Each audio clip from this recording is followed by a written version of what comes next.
काय त्याचं खूप कौतुक करतात लोक. त्याप्रमाणे कृष्णाचं कौतुक केलं. आम्ही लहान होतो तेव्हा आमची आई आमचं कौतुक करत होती, तुमचं करत होती. पूर्वीच्या काळात अशा काळ्या काळ्या गंधाच्या शिशा होत्या. त्या शिशी त्याच्यावर खुचकली का याले असे टिक केलं.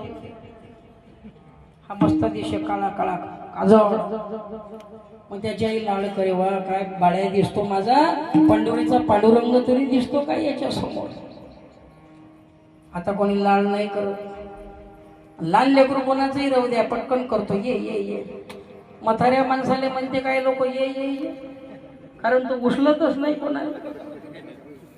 लहान लेकरालाच म्हणत असतात. म्हणून त्या देवाचं कौतुक केलं. आपुल्याचा विसर घोडा गोविंदे कळा गोविंदे कळा कौतुक. असं करता करता खोड्या वाढल्या. म्हणे बाई तुझा कृष्ण फार त्रास देतो, आम्ही पाहिलं.